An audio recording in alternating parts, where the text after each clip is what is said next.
Ya, rolling and action. Assalamualaikum warahmatullahi wabarakatuh.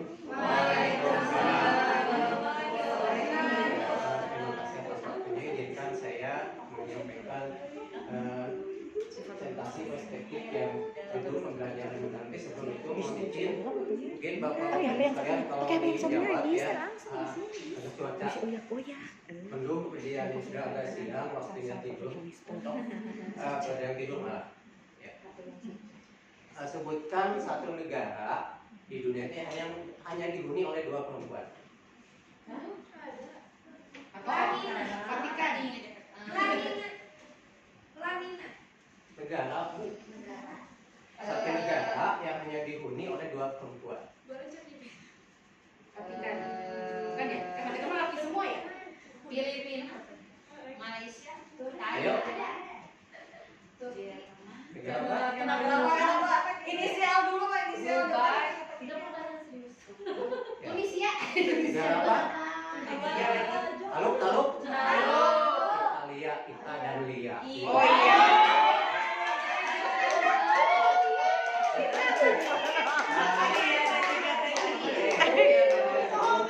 Ya, belum saya mulai ke sana, ada pertanyaan benar dan salah, tapi Bapak dan Ibu tidak menjawab benar dan salah, hanya jawabnya kalau benar tepuk tangan 2 kali, kalau salah angkat tangan kanan kiri. Oke? Jawabannya ini tidak benar salah. Kalau benar tepuk tangan 2 kali.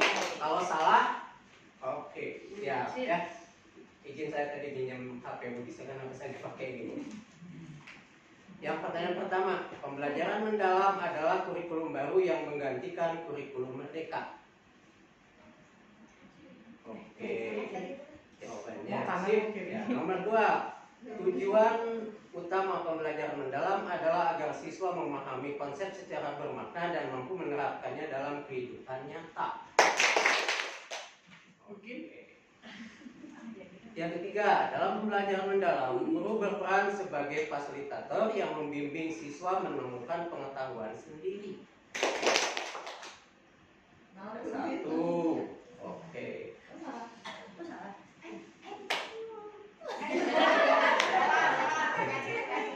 Nomor 4, pembelajaran mendalam menekankan keterlibatan aktif siswa melalui proyek, investigasi atau pemecahan masalah.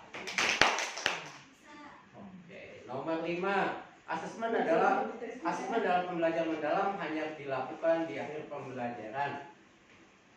Luar biasa, tepuk tangan untuk ya, itu biasa saya lakukan speaking di kelas Bapak Ibu, jadi saya kaitkan dengan materi sebelumnya tapi dengan seperti itu biar anak lebih fokus gitu. Ya, perspektif dan pembelajaran pelatihan pembelajaran dalam menggunakan metode STAR. Ini situasi sebagai seorang guru di SM 19 Bandung, saya menyadari bahwa proses pembelajaran yang berlangsung di kelas, khususnya yang saya alami di IPS, seringkali masih berfokus pada pencapaian target materi atau hasil ujian, gitu ya, atau hasil nilai. Nah, murid cenderung belajar secara hafalan karena IPS, gitu ya, dengan tanpa memahami makna dan keterkaitan antara pengetahuan yang dipelajari dan kehidupan nyata mereka. Kondisi ini membuat keterlibatan murid rendah, kreativitas belum tumbuh optimal dan pembelajaran terasa monoton. Bahkan saya ajar sudah 30 tahun, ya sudah saya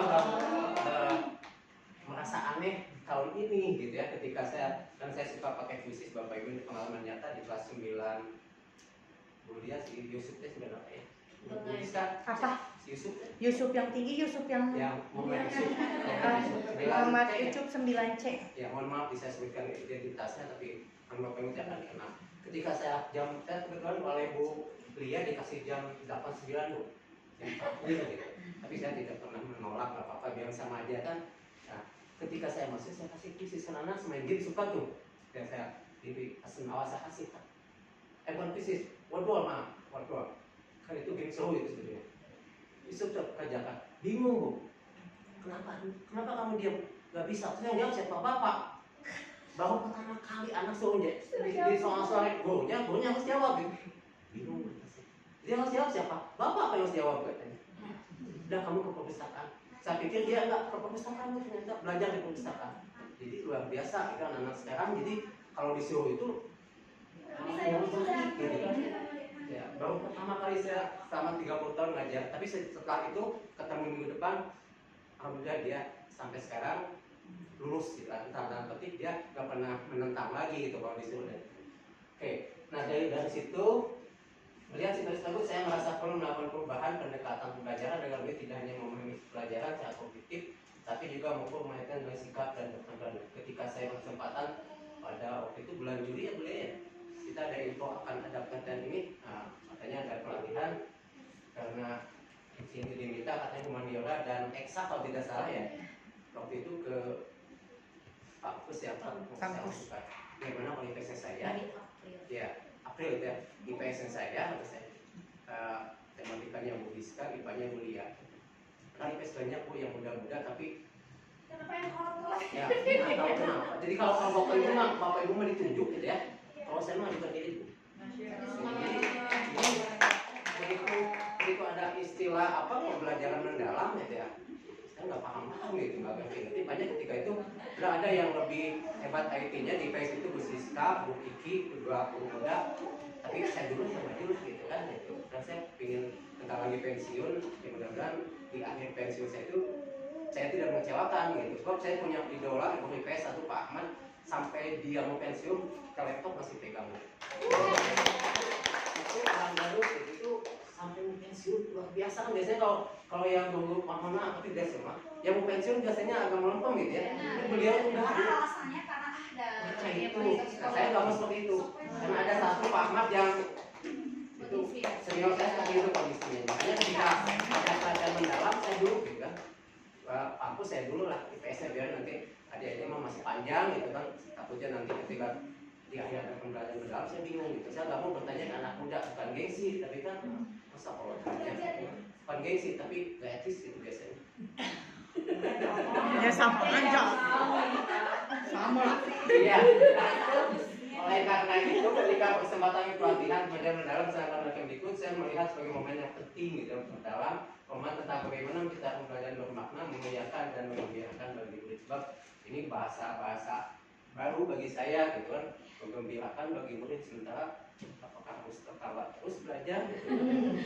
Bingung gitu. Apakah harus sama saya setiap pelajar ada expertingnya, apa saya harus experting terus gitu kan? Nah, tapi ternyata bukan gitu. Setelah saya terjun ke sini, ternyata ini nih yang menggembirakan, ini memahami ini bermakna. Nah itu kan untung saya di sini gitu untungnya.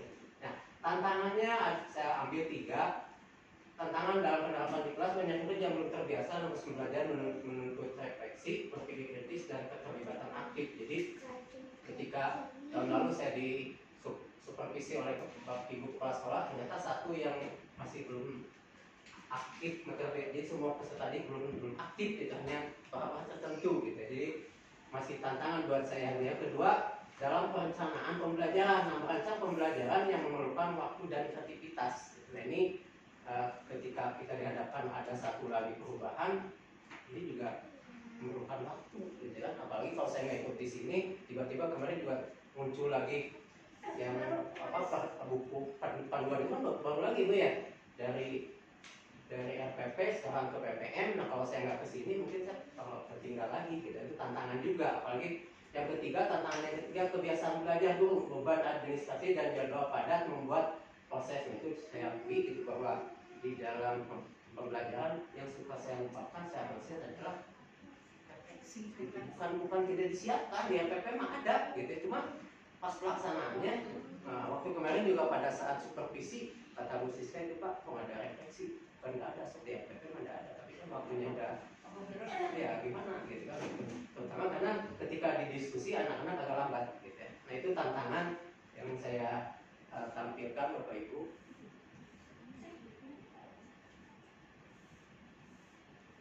Nah aksinya sesuai dengan tantangan saya ambil 3 aksi.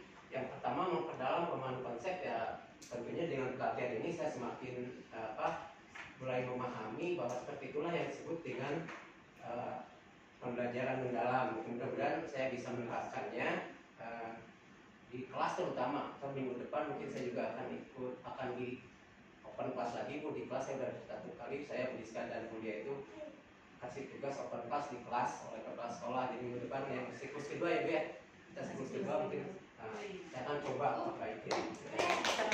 Makanya ketika Pak Yuda minta ke saya waktu itu ngajarin Pak Yuda, bukannya nggak mau, saya di sekolah juga ada tugas gitu. Jadi kan kalau dua-duanya diambil serakah itu ya, iya kan masih banyak yang lain yang kasih kesempatan gitu.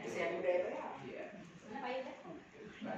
Ya, yang kedua merancang penelitian yang berorientasi pada murid. Nah, mungkin saya akan coba membuat PPM yang orientasinya ke murid.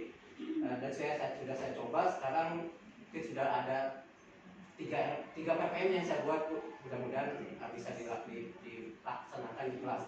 Yang ketiga memanfaatkan teknologi sumber belajar digital. Nah ini yang biasa saya pakai hanya ini Bu. Mungkin yang terbaru yang di Bupi itu apa Bu? Apa? Itu belum saya pakai karena saya tidak ikut pelatihan. Jadi di Busiskanya yang ikut belum presentasi, jadi saya belum coba. Gitu. Saya masih tiap hari saya kalau ngajar pakai ini 3. Gitu. Yang paling sering saya pakai itu untuk PPT-nya Canva, untuk puisisnya Wagon ditambah kali-kali dengan Wordwall biasanya saya pakai. Kalau YouTube untuk sumber belajarnya saya pakai, selalu pakai. Nah ini refleksinya yang mudah-mudahan ini yang sudah saya rasakan. Nah, pendekatan pembelajaran mendalam, efektif meningkatkan keterlibatan dan belajar murid, mereka menjadi lebih aktif, berani berpendapat dan hukum metode belajar. Ini saya buktikan dengan kemarin saya kasih materi tentang lembaga keuangan dan uang anak bermain role. Jadi anak-anak dikasih materi tentang bagaimana cara ada dua role, satu ketika menabung di bank, yang kedua ketika minjam di koperasi. Jadi anak yang mempraktekannya, saya kasih dialognya dan anak bikin videonya. Alhamdulillah sudah ada, hanya saya mau tampilkan mungkin tidak sempat kita ada beberapa part. Alhamdulillah ternyata anak enjoy itu buat video. Jadi setting sendiri, silakan buat video, minggu depan kumpulkan videonya, kita bahas di kelas. Jadi anak-anak suasana seperti di bank seperti apa, suasana minjem seperti apa. Jadi saya udah 2 kali mencoba membuat role play, satu dengan materi tentang uang, yang kedua tentang lembaga keuangan. Jadi anak-anak tapi alhamdulillah enjoy gitu. Jadi saya cuma ngasih ininya skenario seperti silakan kelompoknya seperti ini. Minggu depan videonya kumpulkan kita bahas. Alhamdulillah ternyata bisa. Jadi ternyata semua bisa ngomong gitu kan. Tapi ketika kita di kelas nanya, diam ketika diskusi hanya itu aja. Tapi ketika dikasih kelompok dengan peran masing-masing bisa gitu. Itu sudah berarti artinya mudah-mudahan nanti setelah ini saya coba lagi dengan materi yang baru, dengan memahami dipisah, kemudian merefleksi dipisah, mengaplikasi dipisah, nanti semakin kalau lihat itu anak semakin luar biasa ya, kita semakin santai biasanya. Kalau lihat disiplinnya, artinya santai dalam artian diam, tapi kita sebagai fasilitator semakin kelihatan nyata. Kemudian yang kedua, dampak bagi saya, proses ini menjadi pengalaman yang membuka kesadaran dan bagi sesama dalam artinya bahwa dengan PM ini kita harus menghargai posisi anak seperti apa gitu kan. Jadi anak diberi kesempatan seluas-luasnya gitu kan. Respon dari pihak lain menarikkan sejawat sekolah memberi apresiasi terhadap strategi yang diterapkan. Ketika yang pertama, siklus pertama, teman-teman juga masih respect, artinya bisa melihat hasil saya pelatihan ini waktu belum tuntas. Kemudian faktor keberhasilan yang dari yang saya harapkan itu komitmen guru, dukungan lingkungan sekolah, kesiapan murid dan pemanfaatan teknologi. Itu mungkin yang bisa saya sampaikan untuk kesempatan ini dan saya akhiri dengan. Tapi sebelum itu saya akhiri dengan sebuah cerita Bapak Ibu. Ada satu cerita di sebuah lingkungan masyarakat, Pak RT-nya ngundang warga, ya. Anggap Pak RT undang warga hadir, kata warga, ada apa Pak RT gitu.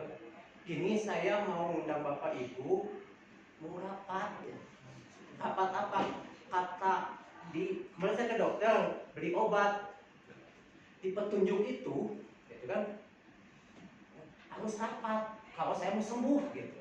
Kira-kira petunjuk di obat, ditutup obat itu apa? Harus tertutup rapat. Apa? Tertutup rapat. Tertutup rapat. Sama siapa? sampai si Pak RT itu ngundang warga biar katanya biar sembuh, karena petunjuk di obat itu harus rapat gitu. Tutupnya harus Harusnya mah tutupnya rapat. obatnya rapat. Gimana? Obatnya harus tutup rapat. Jadi obat ini harus ditutup. Warga gimana? Warganya gimana? Kecewa. Makanya tutup obat aja pakai ngundang warga. Kok nggak pernah ketawa ya? Nggak ngerti.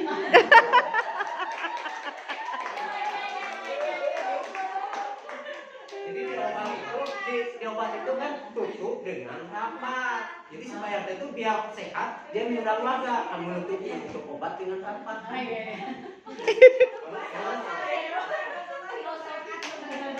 Iya, terima kasih. Mungkin sebelumnya ada yang masih saran atau